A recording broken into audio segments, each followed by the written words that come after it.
So very very good morning to all of you. आज से हम लोग शुरू करने जा रहे हैं हमारा journey of cost and management accounting, है ना। कॉस्ट एंड मैनेजमेंट अकाउंटिंग में जो फ्लो ऑफ टॉपिक्स है, जो मॉड्यूल में लिखा हुआ है, वो मॉड्यूल के फ्लो को एग्जैक्टली कॉपी मैं नहीं करने वाला। ये मैं पहले दिन आपको क्लियर कर देता हूं। मैं आप लोगों को यहां पे कुछ अलग फ्लो में ले जा रहा हूं। कुछ अलग फ्लो में मतलब सबसे पहले तो क्वाइट ऑब्वियसली हमें जानकारी देखनी होगी, बेसिक्स देखना होगा कि what exactly the subject is all about. यहां पे क्या क्या चीजें आने वाले हैं, पहले तो वो देखना पड़ेगा। और उसके बाद हम लोग शुरू करेंगे with a very very important topic, जो कि एग्जामिनेशन में सबसे ज्यादा रिपीटेटिवली पूछा जाता है। और हम लोग शुरू करेंगे with a topic called as marginal costing. ठीक है, ओके, चलिए। तो सबसे पहले जरा इंट्रो कर लेते हैं विद कॉस्ट अकाउंटिंग। ठीक है, अब कॉस्ट अकाउंटिंग से इंट्रो कैसे करें, तो उसके लिए मतलब अगर मैं आपको सबसे पहले एक बात बताऊं, देखो सर, आज के डेट में कोई भी पर्सन अगर बिजनेस में जाना चाहता है, ठीक है, बिजनेस, तो ये बिजनेस में आप अलग अलग तरह के बिजनेस करोगे।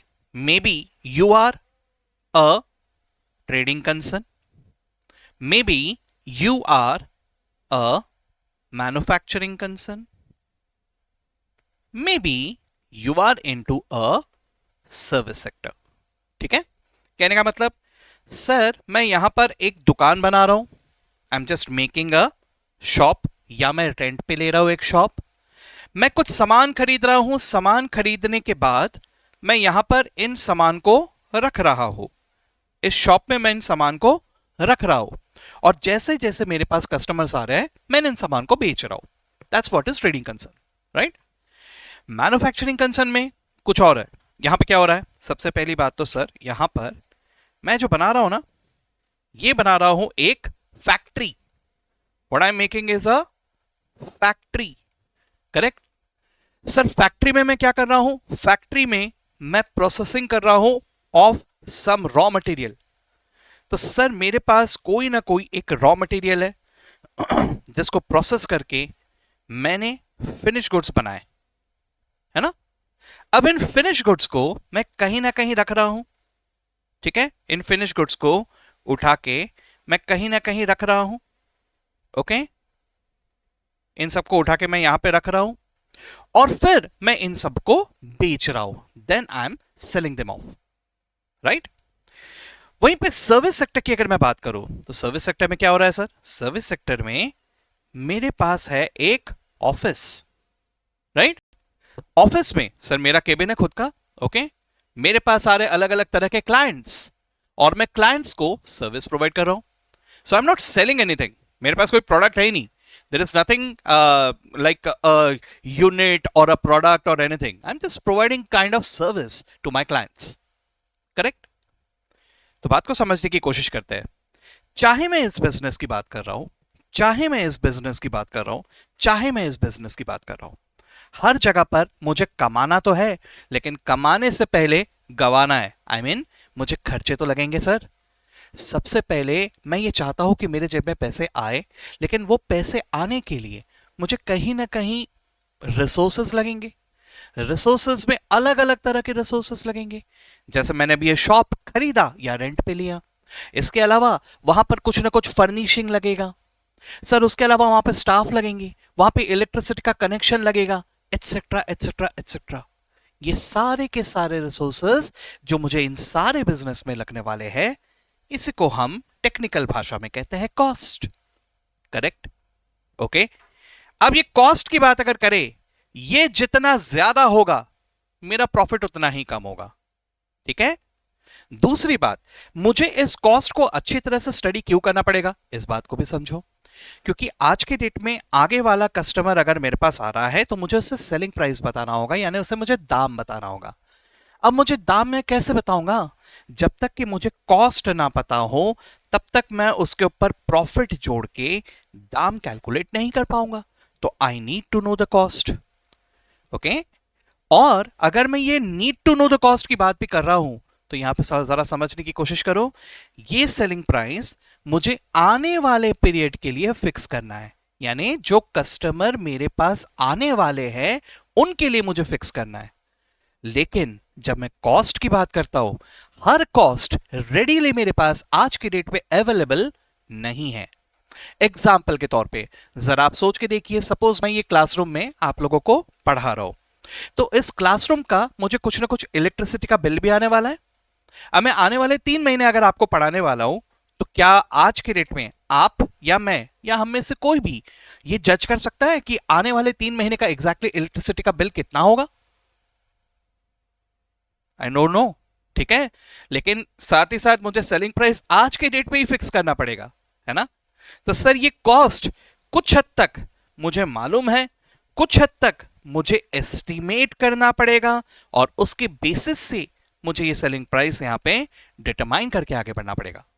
अब बात को समझो, सेलिंग प्राइस मैंने डिटरमाइन तो कर लिया, लेकिन सर ये एस्टिमेट अगर गलत हुआ तो मेरा कॉस्ट गलत हुआ, कॉस्ट गलत हुआ तो रिजल्ट क्या होगा? सर या तो मैंने सेलिंग प्राइस हाई सेट कर दिया या तो लो सेट कर दिया, और दोनों ही नुकसानदायक है। कैसे? जरा सोच के देखिए। अगर मैंने लो सेट कर दिया तब तो क्लियरली समझ में आ रहा है नुकसान हो रहा है। क्यों? क्योंकि अगर मैंने प्राइस ही लेस सेट किया है, then in that case I am earning less. Correct? I am earning less मतलब मेरा प्रॉफिट कम है ना। लेकिन वहीं पे अगर आप कहोगे कि सर सेलिंग प्राइस अगर ज्यादा सेट कर दिया तब तो प्रॉफिट ज्यादा है, एक मिनट रुक जाना जरा। सेलिंग प्राइस अगर ज्यादा सेट कर रहा हूं तो पहली बात, मेरे पास कस्टमर्स आएंगे क्या? Think about it, I am into competition. मैंने सेलिंग प्राइस अगर ज्यादा सेट करके रखा हुआ है, then it is quite possible that the customers will go to my competitors. They won't come to me. तो मेरा सेल ही शायद ना हो। कुछ समझ रहे हो? सो हमारा जो चैलेंज है वो चैलेंज है इस कॉस्ट को सही तरह से कैलकुलेट करके रखना, ताकि मैं सही सेलिंग प्राइस डिटरमाइन कर पाऊं, और हेंस आगे चल के मैं सही प्रॉफिट कैलकुलेट कर पाऊं, सही प्रॉफिट अर्न कर पाऊं। उसके अलावा what is another very important task is, ये जो कॉस्ट है आगे चल के इसे मुझे कंट्रोल भी करना है और इसे मुझे रिड्यूस भी करना है, right. So welcome to the world of cost accounting, cost accounting and management accounting. ठीक है, तो सबसे पहले जरा हम लोग कॉस्ट अकाउंटिंग की एक बार प्रोफाइल को विजिट कर ले। चलो भाई जरा विजिट करते हैं उसके प्रोफाइल को। कुछ ऐसा है उसका प्रोफाइल, फ्रेंड लिस्ट में ऐड करना है इसे।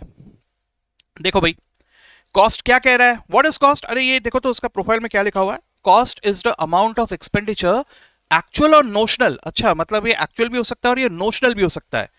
incurred on or attributable to a specified thing or activity. It is the value sacrificed to obtain goods or services measured in monetary terms. अच्छा, मतलब क्या हुआ सर? सबसे पहली बात मुझे यह समझ में आ रहा है कि it is the amount of expenditure. कैसा हो सकता है सर? एक्चुअल भी हो सकता है, नोशनल भी हो सकता है। ठीक है, नोशनल का स्पेलिंग गलत हो गया, लेकिन anyways it is notional.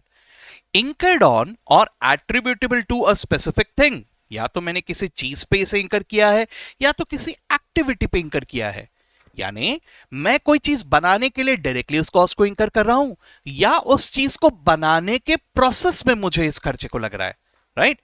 It is the value sacrificed to obtain goods और services measured in monetary terms. यानी basically whatever sacrifices we have made to make any particular good or to provide any particular service, that's what is cost. That is the technical definition of cost. ठीक है, okay. अब आप यहां पर अगर देखोगे तो यहां पे बहुत सारे बातें लिखे हैं। अबाउट में लिखा है कि sir always associated with production, operation, services measured in monetary terms. खैर ये तो नॉर्मल है सर, ये फिक्स्ड भी हो सकता है, वेरिएबल भी हो सकता है, सेमी वेरिएबल भी हो सकता है, स्टेप पैटर्न का भी हो सकता है। Best friends with accounting and management, always balancing resources, है ना, ऐसा कुछ कुछ लिखा हुआ है। He studied in the accounting school of accounting principles, works at every business in the world. Sir profile को देख रहे हो आप लोग? फ्रेंड्स में कौन कौन है सर? प्रॉफिट है, बेस्ट फ्रेंड्स, लेकिन ऑपोजिट नेचर का है ना। रेवेन्यू इसका राइवल रिसोर्स है सर, रेवेन्यू कॉस्ट का राइवल है, लेकिन खैर फ्रेंड लिस्ट में है। एक्सपेंसेस इसका ट्विन है, okay. Price, everyone talk about this, right. Value उसका फिलोसॉफिकल ब्रदर, ये सब है सर यहाँ पे, है ना। फ्रेंड्स में ये लोग है, पोस्ट भी डाल के रखा है। क्या कह रहा है ये? Always try to reduce me but without me production is incomplete. Okay, तो सर ऐसा कुछ है प्रोफाइल।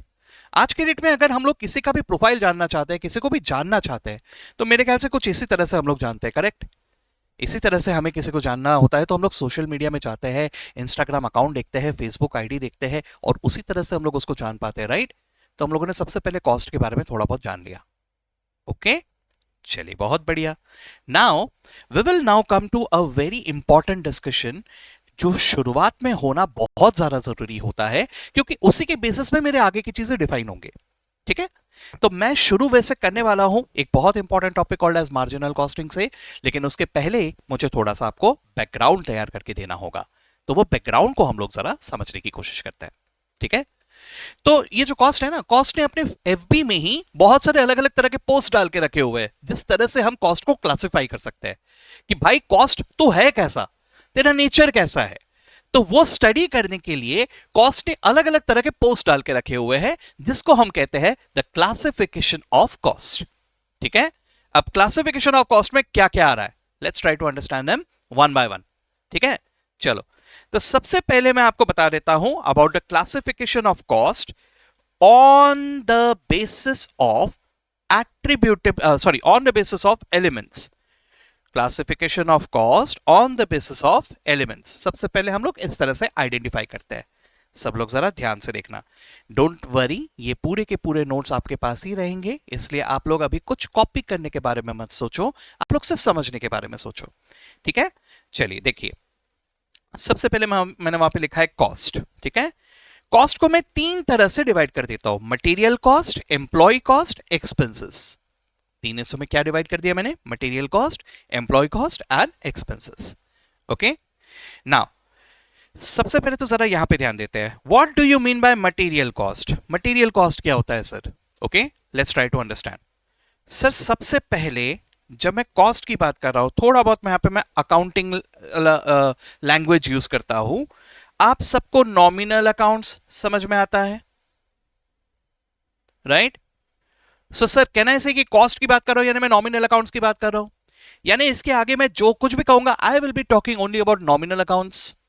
ठीक है, अब मटेरियल का मतलब हुआ sir something that is nominal in nature and is tangible.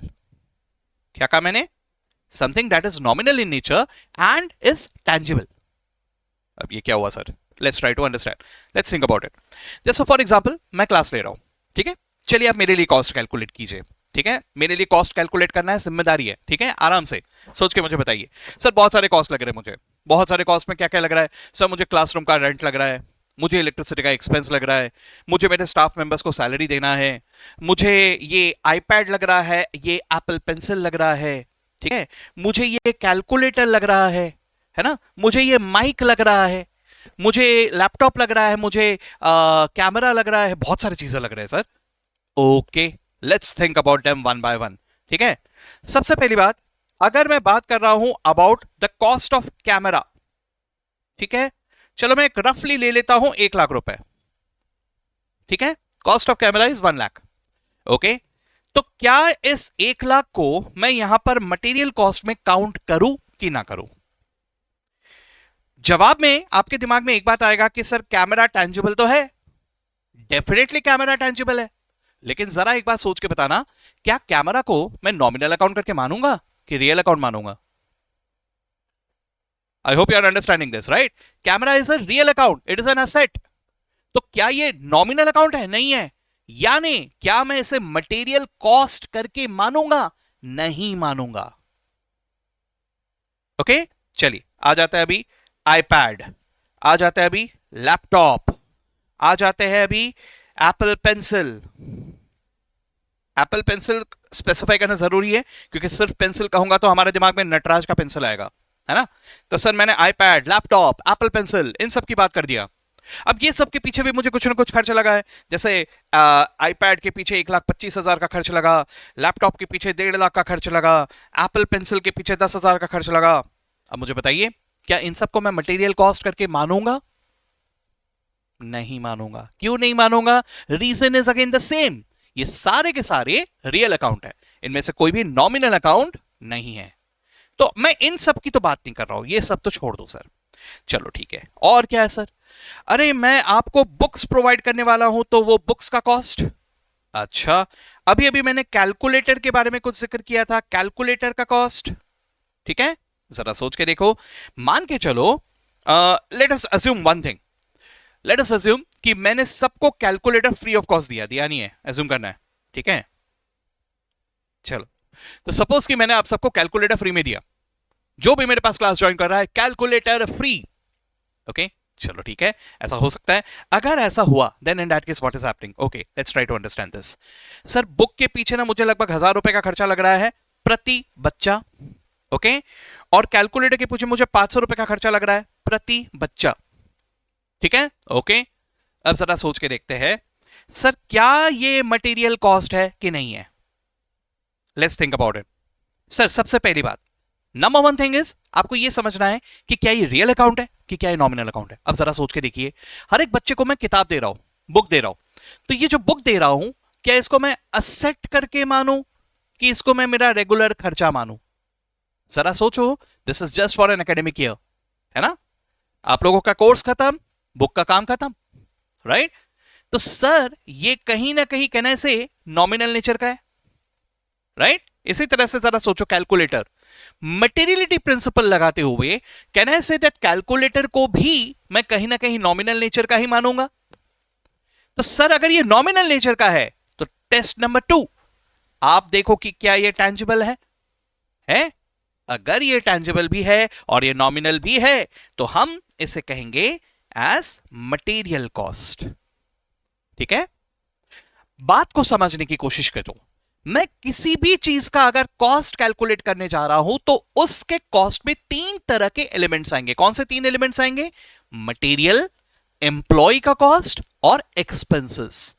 तो सर ये बुक्स और कैलकुलेटर के कॉस्ट को मैं कंसिडर करूंगा in the cost that I am calculating to charge the fees to all of you, okay. तो ये हुआ नंबर 1, ठीक है।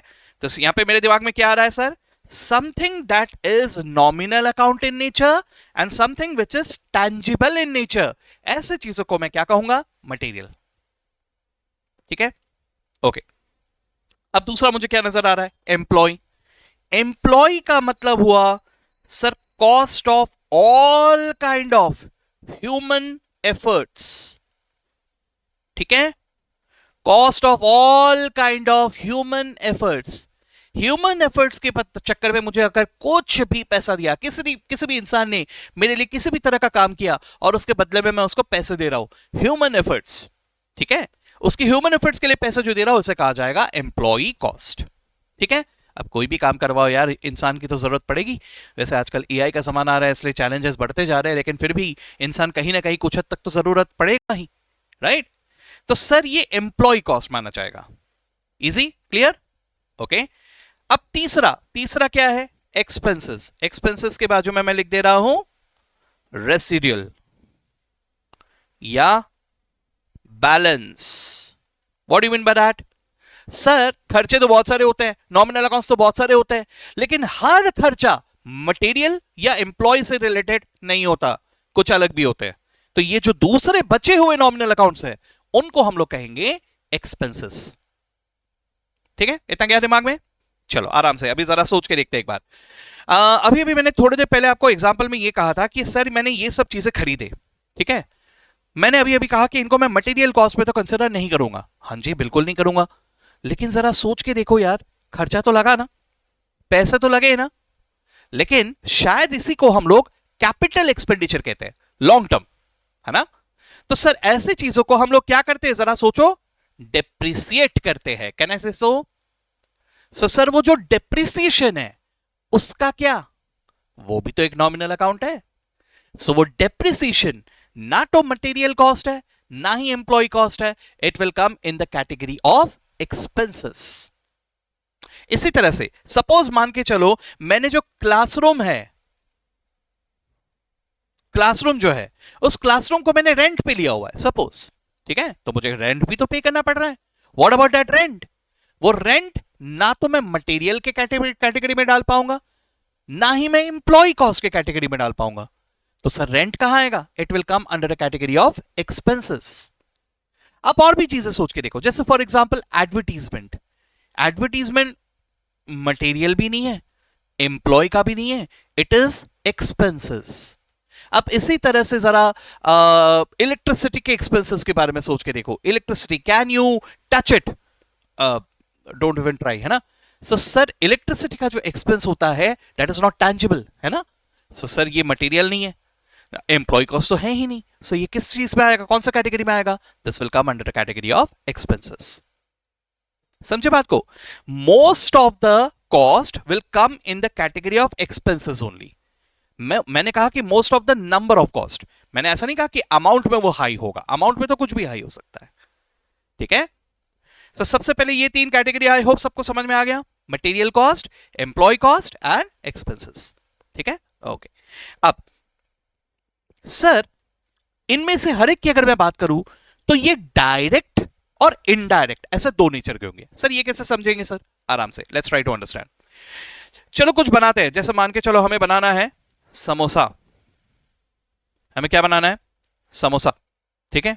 भूख लगी है, हाँ तो ठीक है, इमेजिन कर लो, कोई प्रॉब्लम नहीं। समोसा, भूख तो हमेशा ही लगती है, पढ़ते पढ़ते तो भूख लगती ही रहती है सर, राइट, ओके। तो ये जो समोसा बना रहे हैं, समोसा बनाने के लिए हमें लग रहा है पटेटो, पोटैटो, जो भी बोलना है बोलो, है ना, आलू।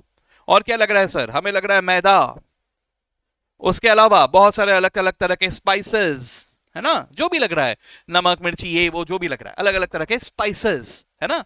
और क्या लग रहा है सर, ऑयल, मोस्ट इंपॉर्टेंट, है ना।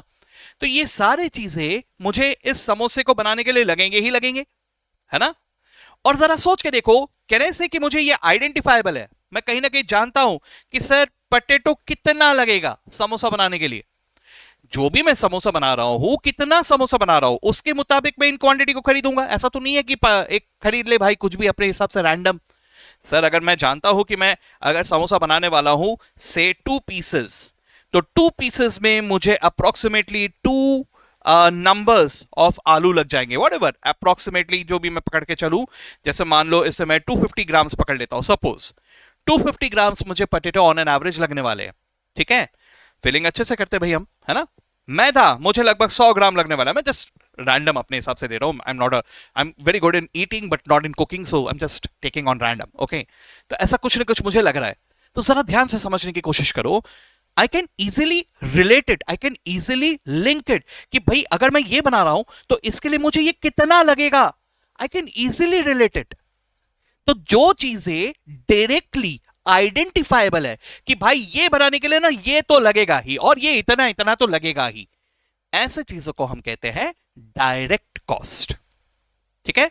अब जरा सोच के देखो, इसी तरह से मान के चलो समोसा बनाना हमें नहीं आता, हमने एक पर्सन को बुलाया, ठीक है। ये पर्सन आके बोल रहा है ठीक है बना के दे दूंगा, तुम्हारी दुकान है, तुम्हारा तो प्रॉफिट होगा, लेकिन भाई तुम्हारे साथ मुझे भी कमाना है, इसलिए हर एक पीस ऑफ समोसा के लिए मैं 10 रुपए चार्ज करूंगा बनाने के लिए, ठीक है। महंगा है सर, लेकिन ठीक है जो भी है। तो मान लो अगर मैंने 10 रुपए उसको देना है, उस बंदे को जो बहुत अच्छा समोसा बना के देता है, बहुत ही बढ़िया, ठीक है, मुझे मालूम है कि ये समोसा बना के देगा ना तो बहुत बढ़िया सेल होगा, तो मैं इसको 10 रुपए देने के लिए राजी हो गया, चल भाई तू हर एक समोसे के लिए 10 रुपए ले लेना मुझसे, ठीक है। अब वो जितना जितना बना रहा है उतना उतना मुझे देना है, तो जरा सोच के देखिए क्या इसका कॉस्ट भी आइडेंटिफाइबल है समोसे के मुताबिक। अब मुझे अगर मैं आपको कहता हूं कि मुझे 100 समोसे बनाने हैं, क्या आप बता पाओगे कि इसको कितने पैसे देने होंगे, निकाला जा सकता है, कैलकुलेशन नहीं करना है, मुझे सिर्फ समझाना है। I just want you to understand कि सर जो चीज आउटपुट से डायरेक्टली आइडेंटिफाइबल हो, रिलेटेबल हो, ऐसे कॉस्ट को मैं क्या कहूंगा, डायरेक्ट कॉस्ट, ठीक है। अच्छा सर हर चीज ऐसे ही होंगे क्या, जरूरी नहीं है। अब जरा सोच के देखो, मेरे दुकान में, ये मेरा दुकान है जहां पे हम लोग समोसे बना रहे हैं, ठीक है। तो सर यहां पर मेरा इलेक्ट्रिसिटी का बिल आ रहा है, क्यों सर, अरे भाई लाइट पंखे कुछ तो होगा, और कुछ ज्यादा ही लग्जरियस है तो एसी भी लगा होगा, है कि नहीं। तो सर इलेक्ट्रिसिटी का बिल आया, लेट अस अज्यूम 3000 रुपए। तो बताइए ये 3000 रुपए में से एक समोसे के लिए कितना लगा होगा, एक समोसे ने कितना ट्यूबलाइट कंज्यूम किया होगा बताओ, या एक समोसे में कितने पंखे का कॉस्ट लगा होगा। मुश्किल, डिफिकल्ट, समझ रहे हो मेरी बात को मैं क्या कह रहा हूं। सर हर खर्चा आउटपुट से डायरेक्टली रिलेटेबल नहीं होता, है ना। अब जरा सोच के देखो, जैसे फॉर एग्जांपल आपके क्लासरूम में बैठे हुए हो, क्लासरूम में बढ़िया मैंने एसी वेसी सब लगा के रखा है, अब आप में से एक जन ने कितना एसी कंज्यूम किया? Can you identify? एसी का खर्चा कितना है, उसमें से एक बच्चे ने 1 घंटे में कितना कंज्यूम किया? A bit difficult to identify, can I say so? तो सर हर खर्चा डायरेक्ट नहीं होता, कुछ खर्चे इनडायरेक्ट होते हैं, समझे बात को? तो यहां पर मैं मटेरियल, एम्प्लॉय कॉस्ट और एक्सपेंसेस तीनों को इस तरह से कैटेगराइज कर रहा हूं। Sir material can be direct, can be indirect, employ cost can be direct, can be indirect, expenses can be direct, can be indirect, right? Okay sir, अब ये जो डायरेक्ट वाले जो हो गए, direct material plus direct employ cost plus direct expenses, इनको हम पुकारते हैं by the name of prime cost. इनको डायरेक्ट कॉस्ट भी कह सकते हो, direct material plus direct employ cost plus direct expense, इनको डायरेक्ट कॉस्ट भी कह सकते हो, लेकिन इनको प्यार से एक और नाम से पुकारा जाता है, हम कॉल इट ऐसे कहते हैं by prime cost, we call it by the name of prime cost. ठीक है, ये समझा सबको? ठीक है, ओके। अब इसी तरह से मटेरियल में इनडायरेक्ट मटेरियल भी तो होगा। चलो सर कैसे हो सकता है, let's try to understand, let's try to take a few examples. ठीक है, जैसे मान के चलो हमारा रेस्टोरेंट है, हम लोग कुछ खाना बना के बेच रहे हैं। अब रेस्टोरेंट में खाना बनाने के लिए हमें आटा, चावल, देन वेजिटेबल्स, मसाले एटसेट्रा एटसेट्रा, ऑयल, शुगर, ये सब तो लगेगा ही लगेगा, राइट? और ये सब से ही तो मैं खाना बनाऊंगा सर। और क्लियरली आइडेंटिफाइबल है कि अगर मुझे सो एंड सो प्रोडक्ट बनाना है तो उसके लिए मुझे कितना आटा लगेगा, कितना ऑयल लगेगा, आइडेंटिफाइबल है। So these will be direct material. ठीक है, लेकिन जरा यहीं पे सोच के देखो, there are also other things, like say for example मेरे पास वहां पर ना जो मेरा बिलिंग काउंटर है, बिलिंग काउंटर में मैंने कैलकुलेटर रखा हुआ है, बिलिंग काउंटर में मैंने स्टेपलर रखा हुआ है। अरे वो सामान जब पैक करता हूं तो स्टेपल करता हूं, होता है ना, स्टेपलर्स भी रखते हैं हम लोग। पेपर वेट्स रखे हुए, वो बिल्स उड़ना चाहे इसलिए मैंने पेपर वेट रखा हुआ है। ऐसे और भी बहुत सारे स्टेशनरी का सामान पड़ा है मेरे पास, है ना, पेपर, पेन, पेंसिल, ऐसे भी चीजें रखे हुए हैं। अब जरा एक बात सोच के देखिए, ये जो सारे के सारे सामान है, ये सारे के सारे सामान डायरेक्टली रिलेटेबल है क्या? अब बताइए, एक प्लेट पनीर टिक्का का सेल हुआ है, तो एक प्लेट पनीर टिक्का में स्टेपलर कितना यूज हुआ? मुश्किल है ना? एक प्लेट पनीर टिक्का में पनीर कितना लगा ये आइडेंटिफाइबल है, लेकिन एक प्लेट पनीर टिक्का में पेपर वेट कितना यूज हुआ? मुश्किल है। समझ रहे हो मेरी बात को? So paper weight, stapler, calculator, stationery का सामान, पेन, पेंसिल एंड ऑल, ये सारे नॉमिनल अकाउंट्स में माने जाएंगे और सारे टेंजिबल भी हैं, लेकिन इनमें से कोई भी डायरेक्टली रिलेटेबल नहीं है विद द प्रोडक्ट। तो ये सब क्या कहलाएंगे? Indirect material. आई होप दिमाग में आ रहा है आपके?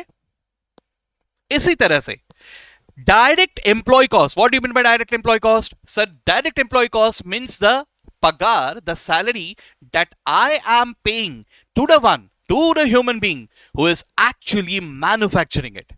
यानी मेरे रेस्टोरेंट में जो मेरा शेफ है ना, उसको जो मैं पैसे दे रहा हूं, that is definitely my direct cost, क्योंकि वही तो खाना बना रहा है भाई, उससे मैं डायरेक्टली उसको रिलेट कर सकता हूं।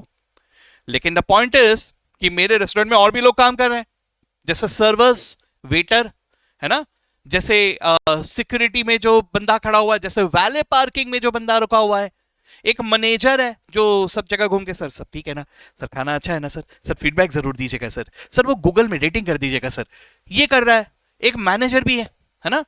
तो इन सबको जो पैसे दे रहा हूं, ये भी तो ह्यूमन एफर्ट्स है। लेकिन जरा सोच के देखो, they are not making the goods, they are not manufacturing the goods, they are providing other services, extra services.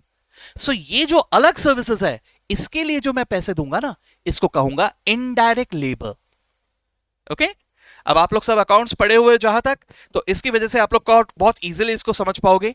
Sir वो जो वेजेस करके पुकारते थे ना हम लोग, that is what is direct labour, और वो जो सैलरीज करके पुकारते थे ना आप लोग, वो है इनडायरेक्ट लेबर। इजी? चलो ठीक है, एम्प्लॉय कॉस्ट। अब इसी तरह से आ जाते हैं एक्सपेंसेस में। ओके, expenses में maximum number of expenses you will always find that they are indirect in nature. Very few, very rare expenses are there that will be direct in nature. और ये direct expense को लेकर ना झगड़े भी बहुत है, ठीक है, झगड़े भी बहुत है क्योंकि अलग अलग जनों के अलग अलग इंटरप्रिटेशंस आते हैं। कोई कहता है कि ये भाई ये तो डायरेक्ट एक्सपेंस है ने, तो दूसरा बोलता है पागल है क्या, ऐसा थोड़ी होता है, ओ यार ये डायरेक्ट नहीं है, आ तो इनडायरेक्ट है। ठीक है, तो सब अलग अलग अलग अलग कंक्लूजन निकालेंगे। ठीक है, और इसको लेके झगड़े भी बहुत सारे हैं। ओके, सो मैं आपको थोड़ा सा इजी तरीके से अगर बता दूं तो ये कैसा होगा, लेट मी टेल यू। मैं पहले क्लियर कर दूं, डिफरेंस इन ओपिनियंस बिल्कुल होंगे, किताब किताब में, मॉड्यूल मॉड्यूल में भी डिफरेंस इन ओपिनियन है। ओके, अलग अलग इंस्टीट्यूट के मॉड्यूल में अलग अलग बातें लिखी हुई है, but still just to understand, पहली बार पढ़ रहे हैं तो कुछ तो समझना ही पड़ेगा हमें, है ना। तो देखो सर, डायरेक्ट एक्सपेंस का मतलब क्या, मैं कुछ एग्जांपल्स की मदद से आपको इसको समझाने की कोशिश करता हूं, जरा ध्यान से समझने की कोशिश करो। देखो, सबको रॉयल्टी समझता है, all of you understand royalty. मैं समझा देता हूं, देखो रॉयल्टी एज अ नाम तो हमें सबको पता है, लेकिन द पॉइंट इज कि जैसे अगर मैं कोई भी असेट जो मेरा नहीं है, इसको अगर मैं यूज कर रहा हूं, तो जो ओनर है उस असेट का, उसको मुझे कॉम्पनसेट करने के लिए उसके बदले में कुछ ना कुछ देना पड़ता है। ठीक है, जैसे फॉर एग्जाम्पल कोई एक बंदा है, उसका कैश मैं यूज कर रहा हूं, I am using his cash, ये कैश मेरा नहीं है, किसी और का कैश मैं यूज कर रहा हूं, तो इसके बदले में मुझे उसे देना होता है इंटरेस्ट। करेक्ट। इसी तरह से अगर मैं किसी भी बंदे का कोई भी टैंजिबल एसेट यूज कर रहा हूं, जैसे मान लो मैंने आगे वाले का घर यूज किया, या आगे वाले का व्हीकल यूज किया, या आगे वाले का मशीन यूज किया, ऐसा कोई भी टैंजिबल एसेट मैं किसी का यूज करता हूं, तो उसके बदले में मुझे जो देना पड़ता है उसे हम लोग कहते हैं रेंट। ओके, और उसी तरह से अगर मैं किसी का इनटैंजिबल एसेट यूज कर रहा हूं, इनटैंजिबल एसेट, कोई राइट है जिसको किसी ने अपने नाम पे रजिस्टर करवा के रखा है, तो अगर मैं इनटैंजिबल एसेट यूज कर रहा हूं तो उसके बदले में जो दिया जाता है, इसे हम कहते हैं royalty. I hope you got it. ठीक है, तो सबसे पहली बात, रॉयल्टी क्या होता है ये समझ लिया। अब रॉयल्टी कैसे दे रहा हूं सर मैं, अरे भाई डिपेंड कर सकता है, जैसे फॉर एग्जांपल मैं पर मंथ रॉयल्टी पे कर रहा हूं, हो सकता है ना। मैं रॉयल्टी ऐसा भी दे सकता हूं कि कितने यूनिट्स बिके। ठीक है, so it can be on sales, है ना, जितना भी सेल हुआ उसके मुताबिक आपको रॉयल्टी देना पड़ेगा, ये भी हो सकता है। अच्छा, ये भी हो सकता है कि रॉयल्टी इज ऑन प्रोडक्शन, है ना, मतलब जितने भी यूनिट्स आप प्रोड्यूस करो, भाई बेचो या ना बेचो, कम में बेचो ज्यादा में बेचो, भाड़ में गया, प्रोड्यूस किया ना तो आपको मुझे रॉयल्टी देना पड़ेगा। अरे भाई आपने प्रोड्यूस मेरा राइट यूज करके किया है, ये जो प्रोड्यूस करने के लिए जो फॉर्मूला यूज किया है वो फॉर्मूला पे मेरा पेटेंट है, तो आप मेरा पेटेंट यूज करके अगर फॉर्मूला यूज करके अगर प्रोड्यूस कर रहे हो तो you have to give the royalty on production. ठीक है, अब अगर ये प्रोडक्शन जैसा है, फॉर एग्जाम्पल मैंने ऐसा तय किया कि 100 रुपीज पर यूनिट प्रोड्यूस्ड हमको आपको रॉयल्टी देना पड़ेगा, तो सर जरा समझने की कोशिश करो, जितने भी आउटपुट मैंने प्रोड्यूस किए हर एक यूनिट पे 100 रुपए का रॉयल्टी देना पड़ेगा। Now this royalty is a direct expense. So royalty her bar direct expense होगा क्या, ऐसा जरूरी नहीं है, it can B, it may not be. जैसे फॉर एग्जाम्पल अगर मैं इसे पर मंथ बेसिस में दे रहा हूं, तो पर मंथ बेसिस से मुझे एक मान के चलो 25,000 का रॉयल्टी देना है। अब मैं 1 यूनिट बनाऊं, 100 यूनिट्स बनाऊं, 1000 यूनिट्स बनाऊं, लाखों यूनिट्स बनाऊं या यूनिट ना बनाऊं, मुझे पर मंथ रॉयल्टी देना ही पड़ेगा। समझ रहे हो बात को। तो ये जो रॉयल्टी है ये डिपेंड करता है कि आउटपुट से रिलेटेबल है क्या, आइडेंटिफाइबल है क्या, अगर है तो it will be a direct expense, और अगर नहीं है तो it will not be a direct expense. ठीक है, दूसरी बात, आपको डायरेक्ट एक्सपेंस कहलवाने के लिए it is very important that it should be related to production, not sales, it should be related to production. ठीक है, तो आपको दो बातें देखना है, क्या वो फिनिश गुड्स से रिलेटेबल है, नंबर 2 क्या वो प्रोडक्शन से रिलेटेड है।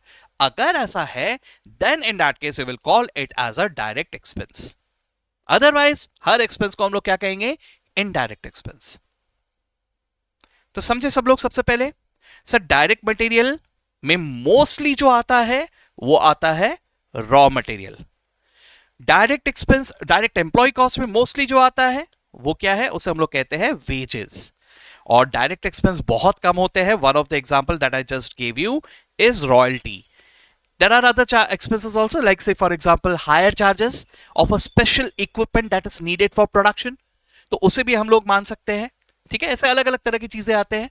तो ऐसे आएंगे, हमारा एक चैप्टर है सेपरेटली डायरेक्ट एक्सपेंस करके, वहां पर हम लोग उसका अलग से डिस्कस भी करेंगे. ठीक है. कॉस्ट अकाउंटिंग स्टैंडर्ड्स होते हैं. I don't know whether you have heard about it और नॉट. जैसे अकाउंटिंग स्टैंडर्ड्स होते हैं वैसे कॉस्ट अकाउंटिंग स्टैंडर्ड्स भी होते हैं. ठीक है. सो जैसे अकाउंटिंग स्टैंडर्ड क्लियर करता है अलग अलग जगह पे कि क्या होना चाहिए क्या नहीं होना चाहिए, वैसे कॉस्ट अकाउंटिंग स्टैंडर्ड भी यहां पे क्लियर करता है. सो डायरेक्ट एक्सपेंसेस के बारे में कॉस्ट अकाउंटिंग स्टैंडर्ड क्या कहता है पढ़ेंगे हम लोग, आएंगे उसमें भी. ठीक है. राइट नाउ ऊपर ऊपर से समझ में आया क्या है ये. ठीक है.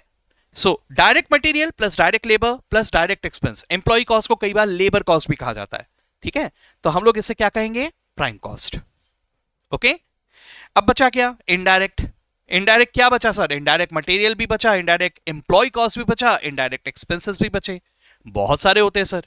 तो इन सब के टोटल को हम कहेंगे द टोटल इनडायरेक्ट कॉस्ट, या इसी का सिंप्लीफाइड नाम है overheads. So what do you mean bye overheads? Overheads means the indirect cost, the total indirect cost. ठीक है. तो इनडायरेक्ट कॉस्ट का मतलब क्या हुआ, का मतलब क्या हुआ, total indirect cost means the total of indirect material plus indirect employee cost plus indirect expenses.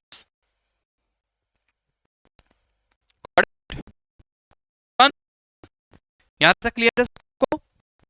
जब मैं टोटल कॉस्ट की बात करता हूं, what is total cost? Total cost is prime cost plus. Okay. Yes sir, चलो बहुत बढ़िया. अब लेट दिस ओवरहेड्स है ना. ओवरहेड्स का मतलब क्या हुआ, इनडायरेक्ट कॉस्ट. इनडायरेक्ट कॉस्ट का मतलब क्या हुआ? सबसे पहली बात तो ये दिमाग रखिए, ओवरहेड्स इनडायरेक्ट कॉस्ट का मतलब ये हुआ कि इसका प्रोडक्ट से कोई डायरेक्ट रिलेशन नहीं है ना. सो ओवरहेड्स जनरली स्पीकिंग आपको पीरियोडिक के नजर आएंगे. पीरियोडिक नेचर का मतलब क्या है सर, ये वो वाले खर्चे होंगे पर मंथ पर क्वार्टर. हाँ, एक मिनट. ओके. तो I was talking about overheads. Overheads is generally speaking periodic in nature. Periodic in nature का मतलब क्या होता है, ये पर मंथ पर क्वार्टर ऐसा समथिंग होता है ओवरहेड्स. ओके. अब आप एग्जांपल के तौर पे अगर मैं बात करता हूं, जैसे मैंने क्लासरूम किराए पे लिया हुआ, रेंट. ठीक है. अब रेंट में पर स्टूडेंट नहीं बता पाऊंगा, लेकिन रेंट में पर मंथ जरूर बता पाऊंगा. समझ रहे हो बात को? तो ये स्टूडेंट से रिलेटेबल नहीं है कि सर एक स्टूडेंट के लिए कितना रेंट लगा, अरे ऐसा थोड़ी पता चलेगा. सिमिलरली इलेक्ट्रिसिटी का बिल, अरे इलेक्ट्रिसिटी का बिल एक स्टूडेंट ने कितना कंज्यूम किया, ये थोड़ी बता पाऊंगा. This is a bit difficult for me. लेकिन ये इलेक्ट्रिसिटी का बिल 1 महीने का कितना है, 2 महीने का कितना है, 3 महीने का कितना है, ऐसे मैं बता पाऊंगा. सो ये ज्यादातर क्या होता है, पीरियोडिक इन नेचर होता है. ठीक है. ओके. चलो सर, अब अगर मैं ये ओवरहेड्स की बात करता हूं ना, तो ये ओवरहेड्स को हम लोग अलग अलग कैटेगरीज में डिवाइड कर देते हैं. कौन से कैटेगरीज में डिवाइड कर देते हैं, लेट्स अंडरस्टैंड दिस. ठीक है. देखो सर, ओवरहेड्स कहां पे लग रहा है, खर्चा कहां पे लग रहा है, उसके मुताबिक हमारा एक प्रॉपर कॉस्ट फ्लो होता है. ठीक है. तो मैं आपको समझाने की कोशिश करता हूं. देखो, सबसे पहली बात, let me tell you the importance of something that is called as cost flow. ठीक है. चलो आराम से समझो इसे. देखो सर, मुझे किसी ने किसी फिनिश गुड्स या किसी ने किसी फिनिश्ड सर्विस या कुछ न कुछ एक आउटपुट का मुझे कॉस्ट कैलकुलेट करना है. अब जिस चीज का भी मुझे कॉस्ट कैलकुलेट करना है ना, जो भी है वो, कोई एक हो सकता है क्लाइंट हो, कोई एक पर्टिकुलर प्रोडक्ट हो, कोई एक पर्टिकुलर मेरा कंसल्टेशन सर्विस हो, कोई एक डॉक्टर जैसे किसी की बात करें तो किसी तरह का एक ट्रीटमेंट हो, एनीथिंग लाइक दैट. ठीक है. तो सर ये जिस चीज का मैं कॉस्ट कैलकुलेट कर रहा हूं, इससे कहा जाता है कॉस्ट ऑब्जेक्ट. क्या कहते हैं इसे, कॉस्ट ऑब्जेक्ट, जिसका मैं कॉस्ट कैलकुलेट कर रहा हूं. ठीक है. ओके. अब ये कॉस्ट कैलकुलेट करने में जो भी मुझे खर्चे लग रहे हैं सर, वो खर्चे ना एक फ्लो में लग रहे हैं. मतलब आप लोग सबसे पहले एक काम करो, इमेजिन करो एक फैक्ट्री, अपने दिमाग में फैक्ट्री इमेजिन करो. सर फैक्ट्री में सबसे पहले तो रॉ मटेरियल का खर्चा लगेगा, उसके ऊपर फिर मुझे वेजेस देने पड़ेंगे, शायद कुछ डायरेक्ट एक्सपेंस. मतलब सबसे पहले तो भाई जो मेरा कॉस्ट आएगा वो प्राइम कॉस्ट ही आएगा, और उसके बाद आएंगे लाइन से एक एक करके ओवरहेड्स. लेकिन ओवरहेड्स में भी कैन आई से कि सबसे पहले तो गुड्स बनेगा, और बनेगा कहां? फैक्ट्री में बनेगा। सो सबसे पहले आएगा रोल ऑफ फैक्ट्री में लगने वाले ओवरहेड्स, उसके बाद आएगा role of maybe office में लगने वाले overheads, paper works and all, और उसके बाद आएगा रोल सेल्स से लगने वाले ओवरहेड्स। मतलब ऐसा तो होगा नहीं ना कि मैं सेल पहले कर दूंगा प्रोडक्शन बाद में करूंगा, ऐसा जनरली नहीं होता, पहले प्रोड्यूस करूंगा उसके बाद ही मैं सेल करूंगा। तो there has to be a flow, right? तो सर ये जो चीज मैंने अभी अभी आपको लिखा है ना, ये जो लिखा है, इस लॉजिकल फ्लो को ध्यान में रखते हुए एक शीट में हम लोग कॉस्ट कैलकुलेट करते हैं, और इसी को हम कहते हैं कॉस्ट शीट। क्या कहते हैं इसे? Cost sheet. So what is cost sheet? Cost sheet is nothing but ये जो एलिमेंट्स ऑफ कॉस्ट है ना, इसी को यूज करते हुए एक प्रॉपर फ्लो में when I calculate cost of a cost object, that is what is a cost sheet. ठीक है, लेकिन कॉस्ट शीट में मैं बाद में लौट के आऊंगा, फिलहाल नहीं।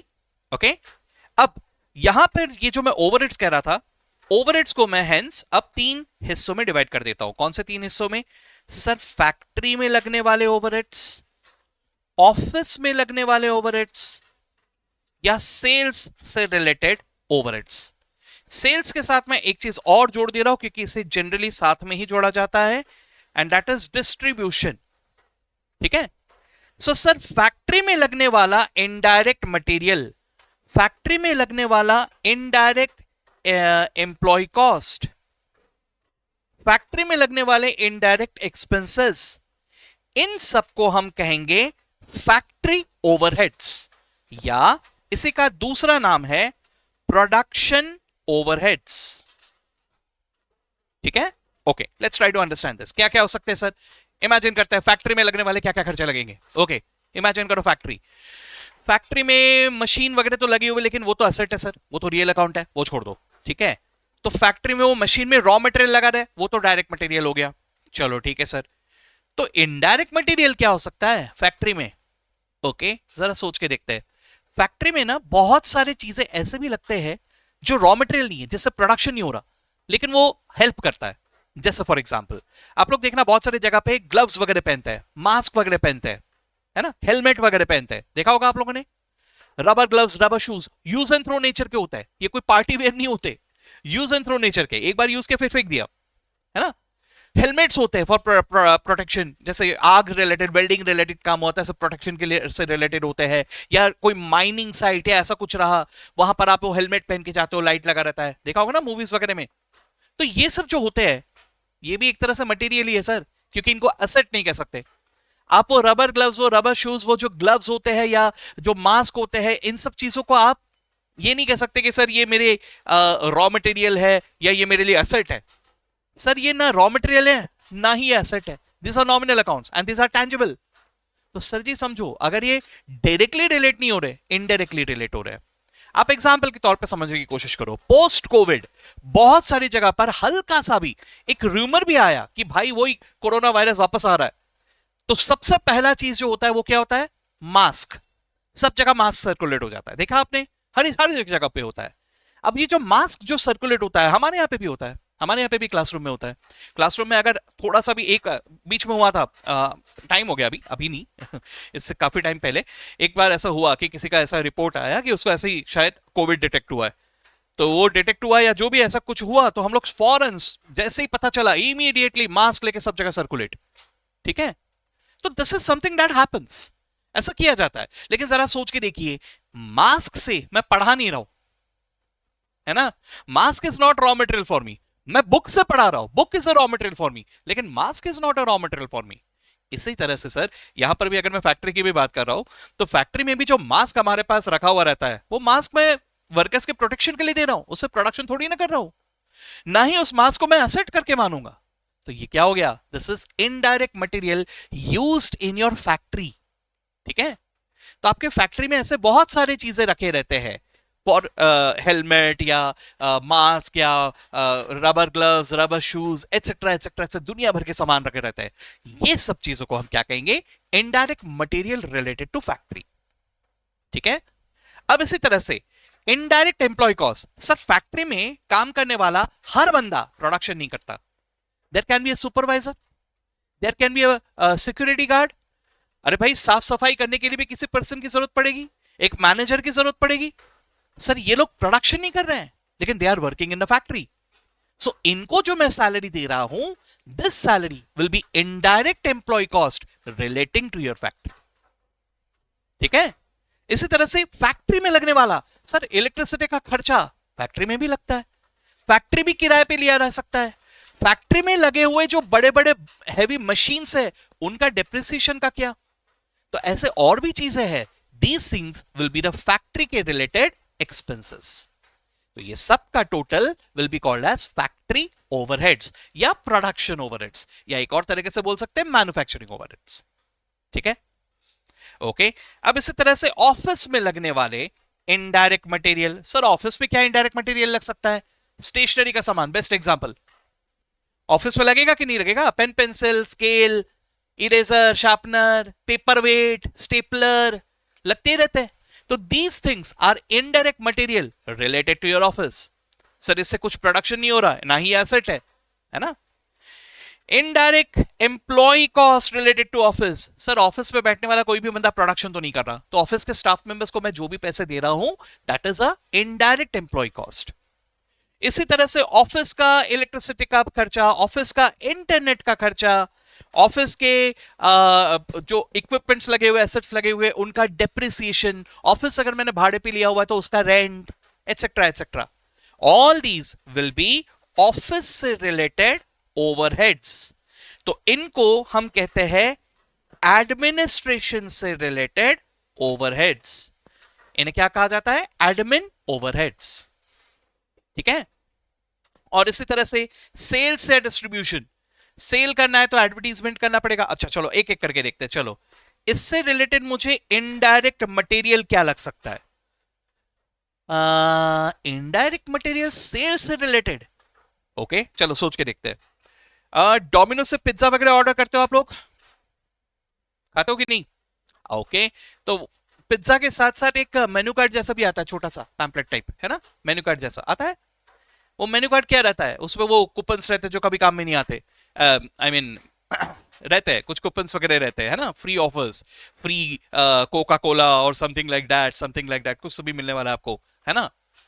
तो वो जो है, वो जो मेन्यू कार्ड है, what is that? That is printed in bulk, है ना। अब जरा सोच के मुझे बताओ, वो जो मेन्यू कार्ड उन्होंने बनाया है, क्या वो एसेट है उनके लिए? नहीं, that is for distribution, correct.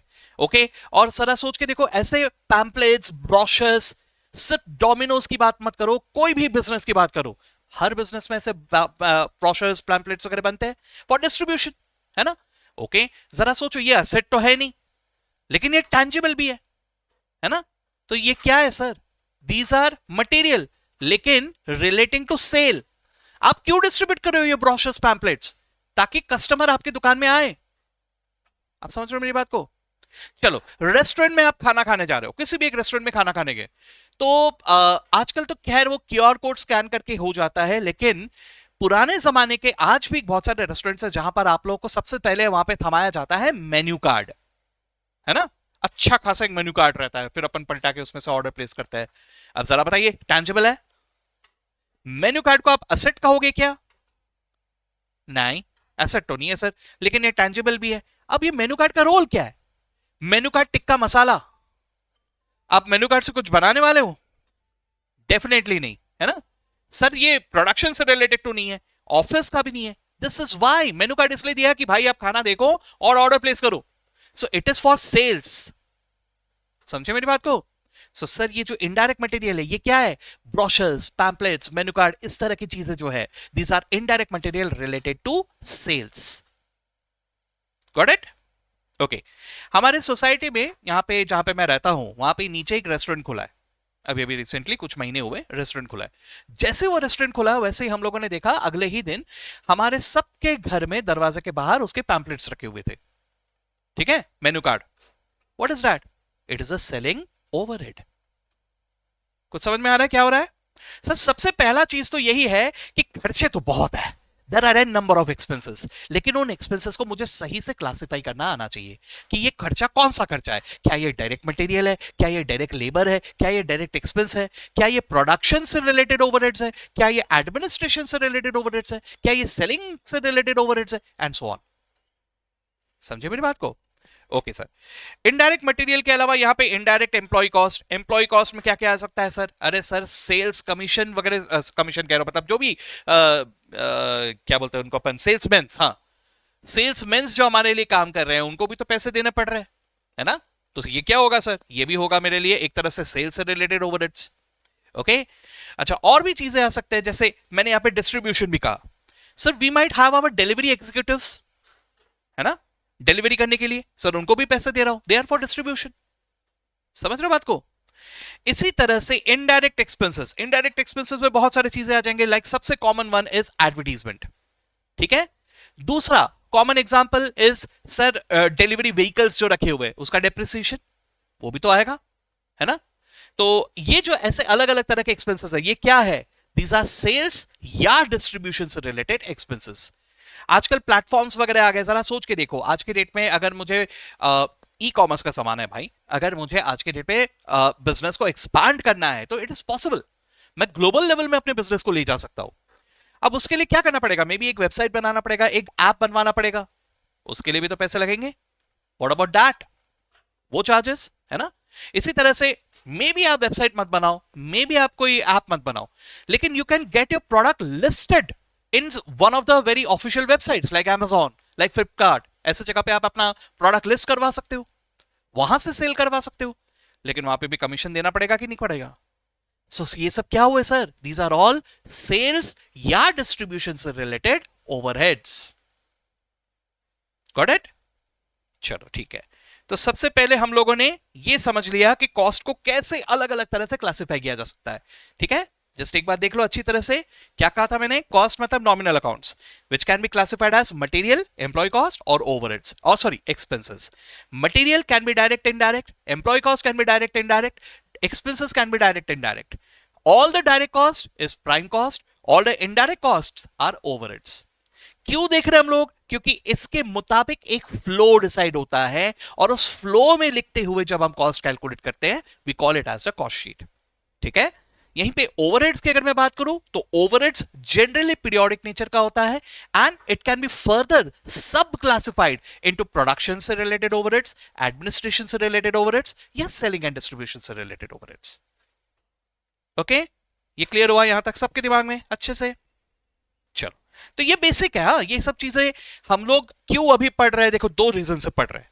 Reason number one, तो ऑफकोर्स हमें थियरी क्वेश्चन पूछा जा सकता है, एमसीक्यू पूछा जा सकता है, वहां पे इनमें से कुछ भी, कहीं से भी कुछ भी पूछ लेंगे, ये एक पॉसिबिलिटी है।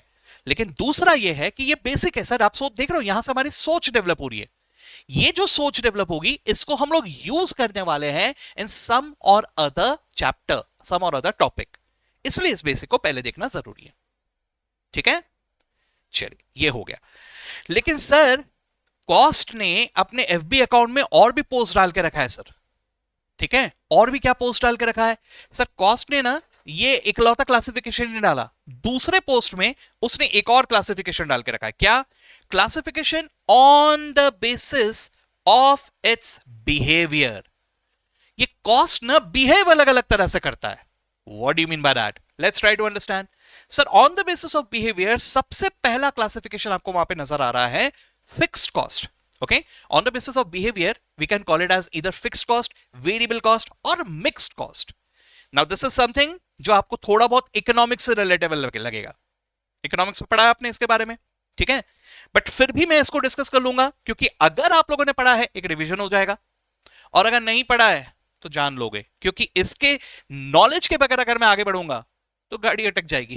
तो अच्छे से हम लोग इसको जरा स्टडी कर लेते हैं, ठीक है। Sir what do you mean bye fixed cost?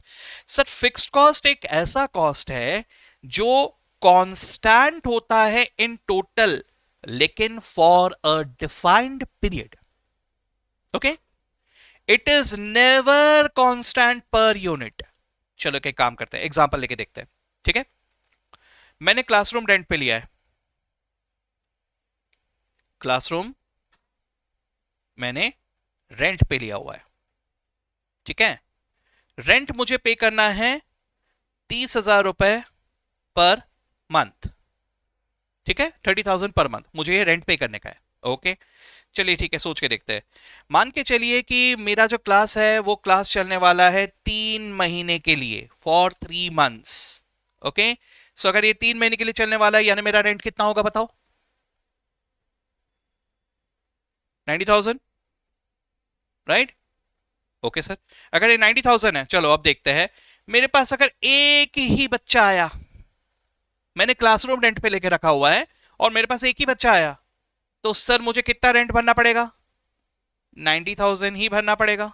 Okay, अच्छा सर मेरे पास 10 बच्चे आए तो मुझे कितना रेंट भरना पड़ेगा? अच्छा, क्लासरूम का सिटिंग कैपेसिटी भी एक होता है, लेट अस अज्यूम कि 100 बच्चों का सिटिंग कैपेसिटी है, मान लो ऐसा, ठीक है। तो अब मेरे पास 10 बच्चे आए तो मुझे कितना रेंट भरना पड़ेगा? 90 ही भरना पड़ेगा। सर बच्चों से थोड़ी डिपेंड करेगा, थोड़ी फर्क पड़ेगा। अच्छा 50 बच्चे आ गए तो भी 90,000 ही भरना पड़ेगा, है ना। लैंडलॉर्ड आके ऐसा थोड़ी बोलेगा, अरे वाह 50 बच्चे आ गए चलो मैंने रेंट डबल कर दिया, ऐसा थोड़ी होगा यार, है ना। अच्छा 100 बच्चे आए तो भी 90,000 ही होगा। कुछ समझ में आ रहा है मैं क्या कह रहा हूं?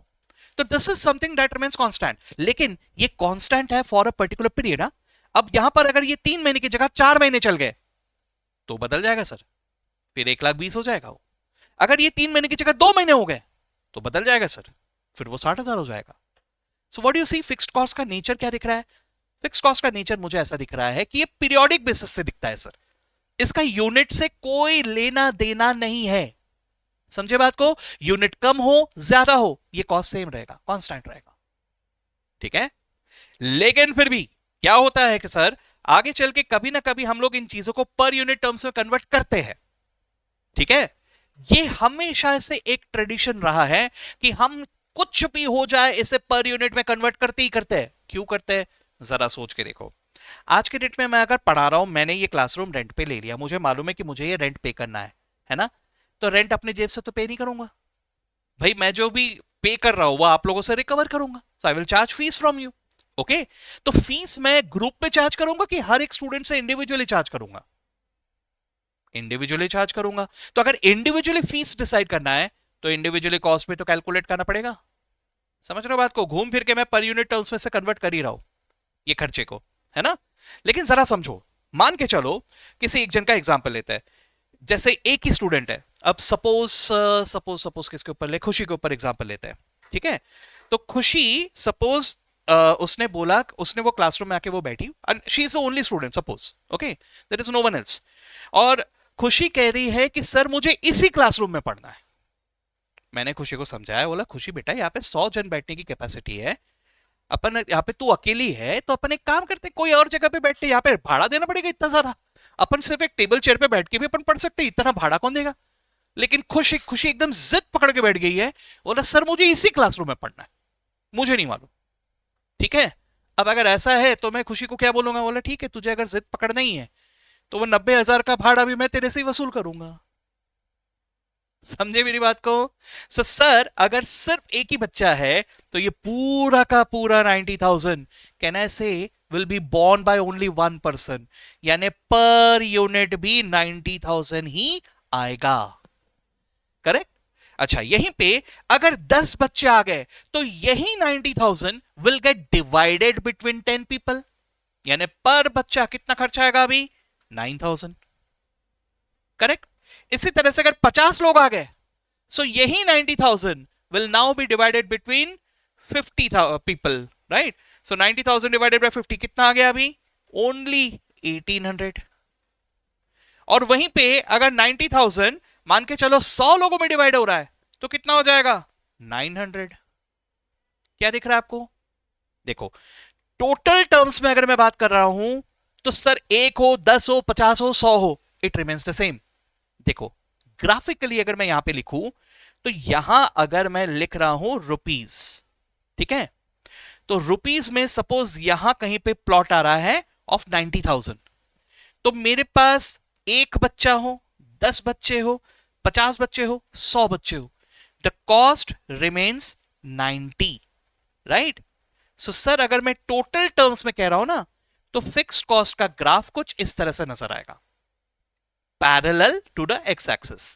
Now this is something that you must have studied in economics, definitely.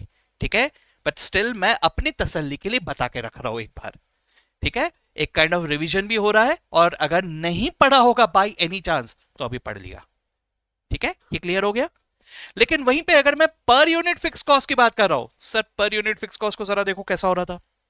Sir एक बच्चा है तो 90,000, 10 है तो 9,000 पर स्टूडेंट, है ना, या पर यूनिट अलग अलग केसेस में.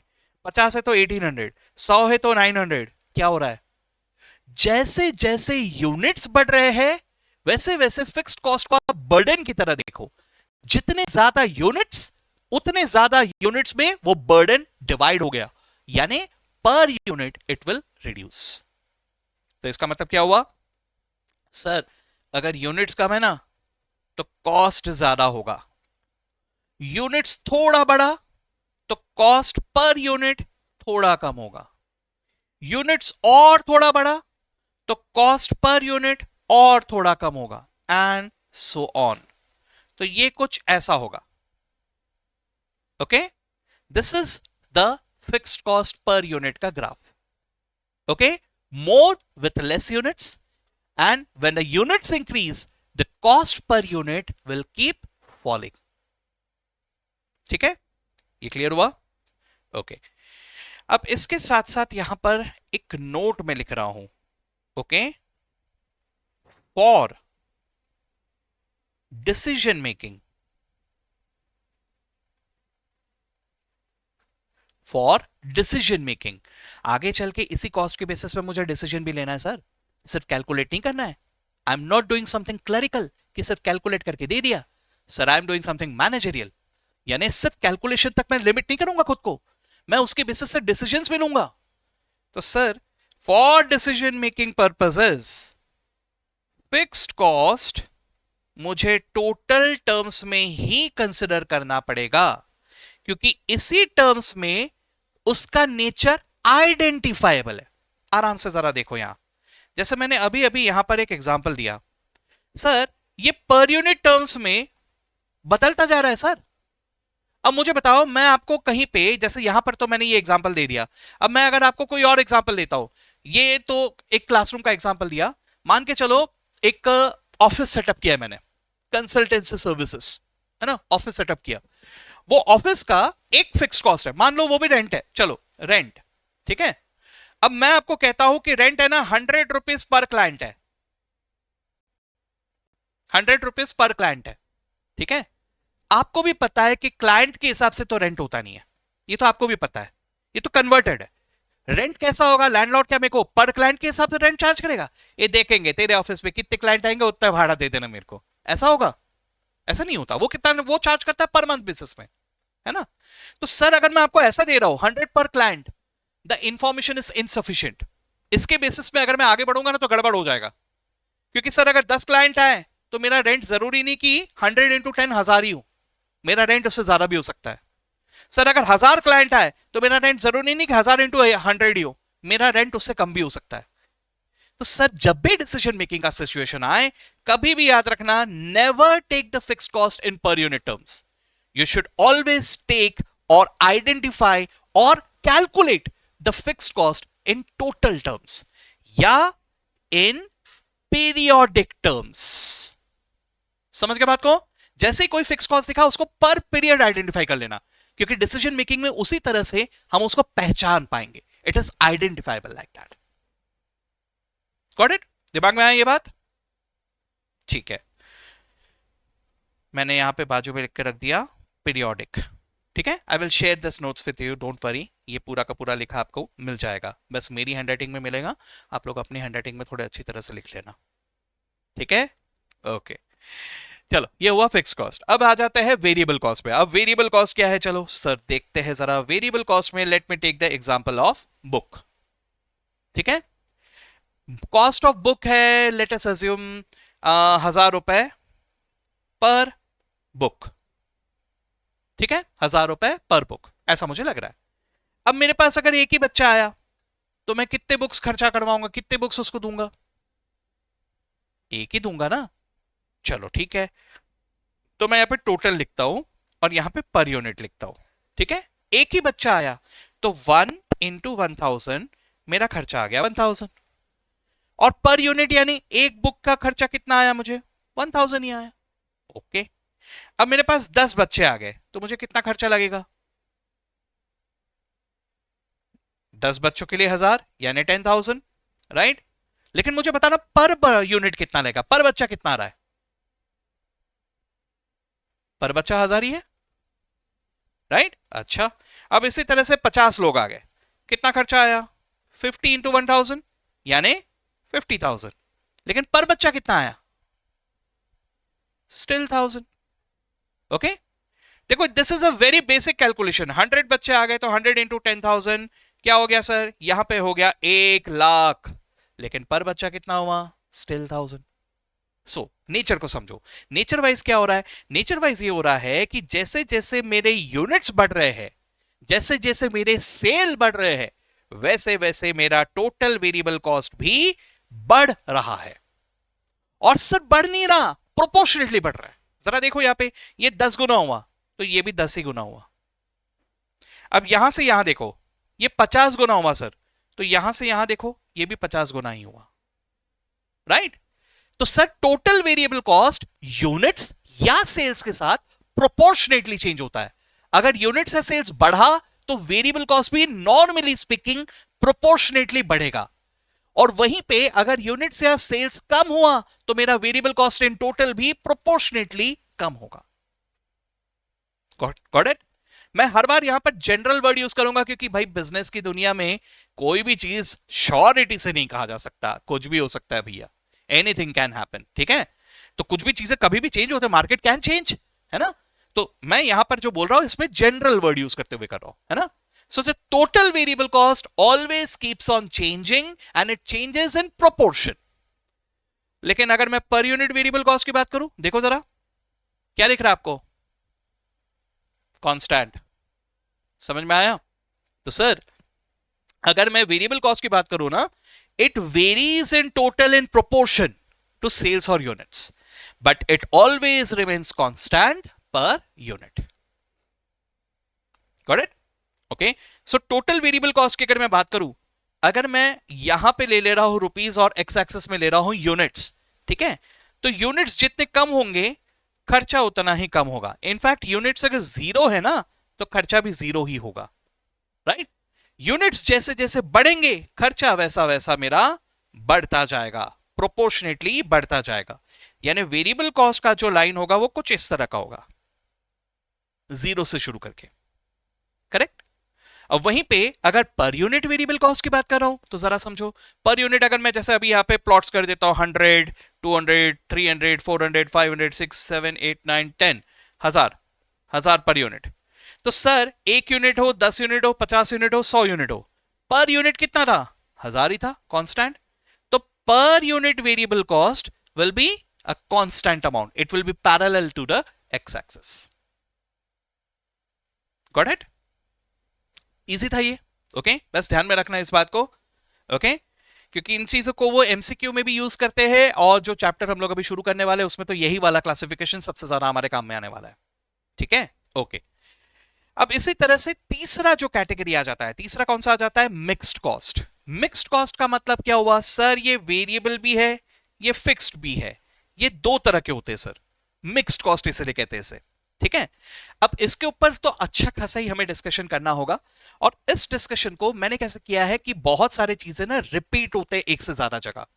ये एक ऐसा डिस्कशन है जो बेसिक्स में भी रिपीट होता है, ये एक ऐसा डिस्कशन है जो ओवरहेड्स पे भी रिपीट होता है, ये डिस्कशन कॉस्ट शीट पे भी रिपीट होता है, ये डिस्कशन बजट पे भी रिपीट होता है। सेम डिस्कशन अलग अलग जगह आ रहा है, तो मैं इसको एक पर्टिकुलर जगह पे डिस्कस कर लूंगा और कॉमन डिस्कशन रहेगा हर जगह पे। This is how we can complete the syllabus smartly. बात को समझो यार, वही चीज अगर है और उसको मैं हर एक टॉपिक पे बार बार पढ़ रहा हूं तो वक्त ज्यादा लगेगा हमें, है ना। तो यही सिलेबस खत्म करने में हमें 200 घंटे लग जाएंगे। अब उसी की जगह जो मैं कॉमन चीजें देख रहा हूं कि यार इधर भी उधर भी उधर भी उधर भी है, और मैंने कॉमन एक साथ उसे पढ़ के रख लिया फॉर ऑल द प्लेसेस, तो वहीं पे मेरा आवर्स कम हो जाता है, कम मेहनत में ज्यादा result. That is what is smart study. तो ये एक ऐसा चीज है जिसको मैं अभी के अभी राइट नाउ आपको पूरी तरह से नहीं बता रहा हूं, इसको मैं थोड़ा होल्ड पे रख रहा हूं, लेकिन इसको हम लोग डिस्कस एक खास जगह पे करेंगे जहां पे कॉमन डिस्कशन हो जाएगा सब चीजों के लिए। ठीक है, चलो तो फिलहाल के लिए जस्ट ऊपर ऊपर से अगर आपको मैं बताऊं तो mixed cost is combination mixture of variable and fixed, यानी इसमें कुछ हद तक कंपोनेंट वेरिएबल होता है, कुछ हद तक कंपोनेंट फिक्स्ड होता है। ठीक है, it can be semi variable और it can be semi fixed. अब ये क्या होता है सर, दोनों का मतलब तो सेम ही है, दोनों का मतलब सेम नहीं है। सेमी वेरिएबल नेचर अलग होता है और सेमी फिक्स्ड नेचर अलग होता है। अब ये कैसे होता है बताऊंगा, इसको हम लोग थोड़े बाद में रखेंगे, इसको थोड़ा होल्ड पे रखा है मैंने। ठीक है, लेकिन एक एग्जांपल देख लो, जैसे फॉर एग्जांपल इंटरनेट का एक्सपेंस आ रहा है, इंटरनेट का बिल बन रहा है, पोस्टपेड बिल ऑफ इंटरनेट। ठीक है, चलो तो लेट अस अज्यूम कि हम लोगों ने एक बढ़िया इंटरनेट कनेक्शन ले लिया है, मतलब डेडिकेटेड कनेक्शन चाहिए हमें, तो हमने डेडिकेटेड कनेक्शन ले लिया।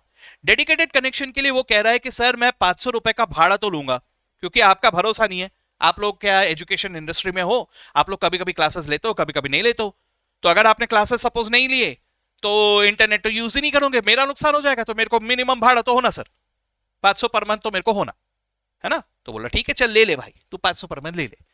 हाँ तो इतना ही आएगा ना 500 पर मंथ। बोला हाँ सर ऐसा थोड़ी होता है, आप इंटरनेट यूज कितना करोगे उसके ऊपर चार्ज होगा, है ना, तो आप जितना जितना यूज करोगे वैसा वैसा हम लोग चार्ज लगाएंगे। बोला अच्छा ठीक है, कैसा चार्ज लगाएगा, चल भाई। तो उसने बोला, अब मैं रैंडम अपने मन से बना रहा हूँ, ये कम ज्यादा हो सकता है थोड़ा, ठीक है, तो सर जैसे मान लो इसने कुछ ऐसा बताया 10 रुपीज पर जीबी,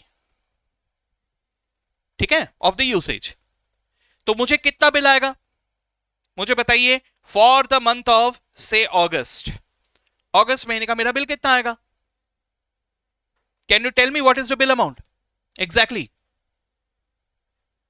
सर इतना तो पता है कि 500 तो आएगा ही, लेकिन उसके ऊपर कितना आएगा सर मालूम नहीं ना सर, पहले आप ये बताओ कि कितना जीबी यूज हुआ, समझे बात को। तो अगर मैं आपको कहता हूं कि भाई हम लोगों ने ना 400 जीबी यूज किया, तो 400 जीबी यूज किया तो एट रेट 10 कितना आएगा फिर मेरा बिल, 400 इंटू 10 4000 प्लस 500 कितना आएगा 4500। अब मैं नहीं कह रहा हूं कि इंटरनेट का बिल एग्जैक्टली ऐसे ही कैलकुलेट होता है, वो रेट्स तो कम ज्यादा रहते हैं, आपको आपको भी पता है, वो जीबी की जगह टीबी भी हो सकता है, वो डिपेंड करता है, लेकिन जस्ट समझाने के लिए मैं आपको कह रहा हूं। तो यहां पर what will be the bill amount for the month of September, sir 500 तो आएगा प्लस कितना, sir depends on the usage, so can I say it will be 10x, what is x, the usage. So sir ये cost कितना है, sir इसमें थोड़ा बहुत fixed element है जो कांस्टेंट है और थोड़ा बहुत वेरिएबल है जिसका पर यूनिट तो कांस्टेंट है, लेकिन डिपेंड करता है सर यूनिट्स कितने हैं, उसके बाद ही मैं बता पाऊंगा। कुछ समझे बात को, ऐसे कॉस्ट को हम लोग कहते हैं मिक्स्ड कॉस्ट। ठीक है, तो fixed cost, variable cost, mixed cost, this is classification on the basis of behaviour of cost. ठीक है, तो बिहेवियर क्या बता रहा है कि sir behaviour as per the change in the units या behaviour as per the change in the period, ये जो क्लासिफिकेशन है that is what is called as classification of cost on the basis of behaviour. ठीक है, last but not the least, classification of cost on the basis of attributability to product. Sir ये last है क्या, नहीं, इसके अलावा और भी है, लेकिन ये वो बेसिक है जिसकी मदद से हम सीधा एक चैप्टर में जंप कर सकते हैं। बात सिंपल सा है, मैं अगर आपको शुरुआत पे सारे के सारे थियरी बता दूं ना, तो हमें कुछ दिन तो लगेंगे और वो कुछ दिन में मस्त नींद आएगी, वो पता चला मुझे खर्राटों की आवाज आ रही है। ठीक है, तो वो ना हो इसलिए मैं आपको सिर्फ उतना थियरी बता रहा हूं जिससे हम लोग नेक्स्ट चैप्टर में आगे बढ़ पाए। ठीक है, उसके बाद जैसे जैसे जो जो चैप्टर के लिए जो जो थियरी रेलेवेंट है ना, वो थियरी वहां पे पढ़ते हुए आगे बढ़ेंगे। इससे कैसा होगा कि हमारा थियरी भी कंप्लीट हो रहा है और उस थियरी का एप्लीकेशन भी इमीडिएटली आ रहा है इन अ पर्टिकुलर चैप्टर। और थियरी पूरा एक लॉन्ग स्ट्रेच में ना देखते हुए हम लोग थियरी को पार्ट पार्ट पे देखते हुए चल रहे हैं, तो थियरी भी निपट जा रहा है हमारा और उसका एप्लीकेशन प्रैक्टिकल में भी होता जा रहा है। ठीक है, so this is how we will be dividing it. तो मैंने आपको आज के क्लास शुरू होने से पहले एक बात बताया था कि मैं मॉड्यूल के फ्लो को एज इट इज फॉलो नहीं करने वाला। This is exactly the reason, मैं वो फ्लो को फॉलो नहीं करूंगा, मैंने उस फ्लो को चेंज किया है, लेकिन इस चेंज से आपको समझने में ना सिर्फ फायदा होगा बल्कि आप जल्दी भी समझ जाओगे। ठीक है, तो ट्रस्ट मी, मैंने इसको 21 ईयर्स हो चुके मुझे पढ़ाते हुए, पूरा अच्छे से देखा हुआ है, अच्छे से जाना हुआ है, and I live this subject. Okay, मेरे सांसों में बसा हुआ है, तो मैं इसको जिस तरह से ले जाऊंगा that will be the best possible thing for you. Okay, तो आप लोग जस्ट जैसा मैं कह रहा हूं वैसा वैसा पढ़ते हुए चलो, एंड में देखना कैसे मैजिक हो जाएगा। ओके, चलो ये हुआ। अब on the basis of attributability to product, what do you mean by that? इसका मतलब ये हुआ कि प्रोडक्ट यानी आउटपुट से उसका क्या रिलेशन है, इसके मुताबिक हम उसे आइडेंटिफाई करते हैं। कैसे आइडेंटिफाई करते हैं? या तो I will identify it as a product cost, या तो I will identify it as a period cost. अब ये कुछ अलग नहीं है, this is something that is already covered in our discussion. अभी अभी हम लोगों ने देखा था वेरिएबल कॉस्ट। जरा सोच के देखो, वेरिएबल कॉस्ट कैसा कॉस्ट होता है? सर ये कॉस्ट तभी लगता है जब मैं यूनिट बनाता हूं। सोच के देखो, नॉर्मली स्पीकिंग वेरिएबल कॉस्ट कब लगेगा? जब प्रोडक्ट रहेगा तभी तो लगेगा। अब जरा सोचो, मैंने अभी अभी आपको एग्जांपल दिया कि मुझे बुक का कॉस्ट लग रहा है। सर बुक का कॉस्ट मुझे तभी लगेगा अगर बैच कंडक्ट कर रहा हूं, अगर बच्चे आ रहे हैं तो ही मुझे लगेगा। अगर मैं बैच ही कंडक्ट नहीं कर रहा हूं या मेरे पास बच्चे ही नहीं है तो मुझे बुक का कॉस्ट क्यों लगेगा? समझे मेरी बात को? आप सोच के चलो, आपने रेस्टोरेंट खोल लिया, ठीक है, रेस्टोरेंट खोल लिया, रेस्टोरेंट में सब्जियां आप खरीदोगे तो कैसे खरीदोगे? आपको जो भी ग्रोसरी का सामान लग रहा है वो कैसे खरीदोगे? 10 केजी खरीदोगे, 100 केजी खरीदोगे, 1000 केजी खरीदोगे, एक ही केजी खरीदोगे? सर कैसे डिसाइड होगा? सर डिपेंड्स कि हमारे पास कस्टमर्स कितने हैं। रेस्टोरेंट में भीड़ लगी है तो शायद उसके मुताबिक मैं शॉपिंग करूंगा। रेस्टोरेंट में एक के दुक्के लोग ही आते हैं यार, तो उसी मुताबिक मैं चीजें खरीदूंगा। बात समझ रहे हो मेरी बात को? सर वेरिएबल कॉस्ट एक ऐसा कॉस्ट होता है जो प्रोडक्ट से रिलेटेड होता है। प्रोडक्ट है तो कॉस्ट है, प्रोडक्ट ही नहीं है तो कॉस्ट ही नहीं है। ठीक है, एग्जाम्पल के तौर पे बहुत सारी चीजें सोच के देख सकते हो। जैसे ट्रांसपोर्टेशन कंपनी है, सर ट्रांसपोर्टेशन कंपनी के लिए पेट्रोल का खर्चा तभी लगेगा, पेट्रोल डीजल जो भी है उसका खर्चा तभी लगेगा जब ट्रांसपोर्टेशन का बिजनेस है, जब ट्रक चलेगा। अगर ट्रक ही नहीं चल रहा है तो कौन सा पेट्रोल कौन सा डीजल? समझे बात को? सो कुछ कॉस्ट होते हैं प्रोडक्ट रिलेटेड कॉस्ट, और वहीं पे कुछ कॉस्ट होते हैं पीरियोडिक कॉस्ट। मतलब ये वो कॉस्ट है जिनका प्रोडक्ट से कोई लेना देना है ही नहीं। आप प्रोडक्ट बनाओ या मत बनाओ, दुकान में चलाओ या दुकान को ताला लगा दो, रेस्टोरेंट चले, कस्टमर्स आए या ना आए, कुछ भी हो जाए, ये वो कॉस्ट है जो आपको देना ही पड़ेगा। This are periodic. अब कोविड टाइम्स में लॉकडाउन लग गया था, लॉकडाउन लग गया था तो देवर नो वन, जो बिजनेस में बहुत सारे जन थे, they were not producing anything, and if they were not producing anything they were not incurring any variable cost. जैसे फॉर एग्जांपल मेरे क्लासरूम में भी लॉक लग गया था। मेरे क्लासरूम में अगर ताला लग गया है तो मुझे भी किताबें एज सच एकदम से तो ऑनलाइन, तब बहुत सारी चीजें नहीं हुए तो थोड़ा वक्त लगा था, लेकिन इनिशियली जो फेस टू फेस चल रहा है या जो भी हो रहा है वहां पे मुझे किसी को बुक नहीं देना पड़ा, तो मैंने प्रिंट नहीं कराया, तब मुझे वो बुक कॉस्ट नहीं लगा। ठीक है, लेकिन जरा सोच के देखो, वो क्लासरूम का रेंट वो देना पड़ा, भले ही मेरे वहां पे क्लासेस नहीं हो रहे, वो मुझे देने ही पड़े, और हर महीने देने पड़े, है ना? तो ये क्या हुआ? ये हुआ period cost. It has nothing to do with the product, but it is something that is periodic in nature. I hope you got it. ठीक है, प्रोडक्ट कॉस्ट, पीरियड कॉस्ट। ठीक है, yes, cost based on time period, mostly it is fixed cost. हम लोग guarantee से तो नहीं कह सकते, क्योंकि देखो चीजें का नेचर अलग अलग सिचुएशन में बदलता जाता है, इसलिए एग्जैक्टली ऐसे ही होगा ये नहीं कहा जा सकता, लेकिन mostly the period cost will be fixed cost. इसलिए फिक्स्ड कॉस्ट को पीरियोडिक नेचर में बेसिस पे ही हम लोग आइडेंटिफाई करते हैं, and mostly product cost will be variable cost. ठीक है, हाँ, situation to situation, case to case, things can change. ठीक है, अब जैसे फॉर एग्जाम्पल, हाँ हाँ,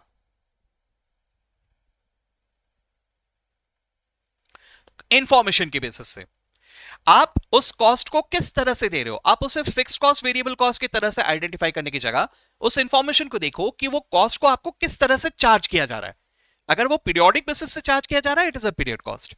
अगर वो प्रोडक्ट बेसिस से चार्ज किया जा रहा है, it is a product cost. ठीक है, आप उस तरह से देखो।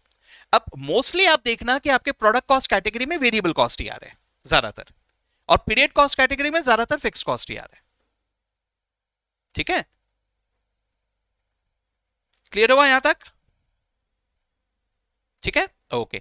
तो बेटा हम लोगों ने यहां तक एक इतना बेसिक समझ लिया कि हम लोग आने वाले एक बहुत ही बेहतरीन टॉपिक में अपनी जर्नी को शुरू कर सकते हैं। इतना तो नॉलेज हमें आ गया है, ठीक है। तो अगला जो टॉपिक होगा that is a very very important topic, जिसमें कम से कम बेयर मिनिमम 8 मार्क का क्वेश्चन हम लोग एक्सपेक्ट कर सकते हैं, ज्यादा भी हो सकता है। मतलब मैं बिल्कुल भी सरप्राइज नहीं होऊंगा अगर आपको इसके ऊपर 20 या 25 मार्क के क्वेश्चन सिर्फ एक चैप्टर के ऊपर दिख जाए, मैं बिल्कुल भी सरप्राइज नहीं होऊंगा। इन पास्ट ऐसा हो चुका है कि लगभग 25% of the paper was based on only and only this topic. The topic name is marginal costing. इस टॉपिक के ऊपर आपको बहुत बेहतरीन बेहतरीन क्वेश्चंस दिखाई देंगे, मजेदार क्वेश्चन दिखाई देंगे। इसमें हम लोग एक सीवीपी एनालिसिस या ब्रेक इवन एनालिसिस के बारे में पढ़ेंगे, which is help something a technique that helps us in fast management, not just management, fast management, ठीक है। तो ये कैसे होता है, बड़ा मजेदार टॉपिक है। इसके साथ हम लोग शुरू करेंगे कल, आज नहीं। आज का हमारा टारगेट ये था कि हम लोग सिर्फ कुछ बेसिक समझ ले। ये बेसिक हम लोगों ने समझ लिया, अब इसकी मदद से शुरू करेंगे मार्जिनल कॉस्टिंग कल। ऑलराइट, सो बेटा यहां पर अगर सबको सब समझ में आया, any particular doubt relating to today's discussion, anything anywhere? Okay all of you, चलो, so let's end class for today and we will meet back tomorrow same time. Okay, so tomorrow same time we'll start with marginal costing. ठीक है, I'll share this notes with you, don't worry. All right, chalo, bye bye all of you.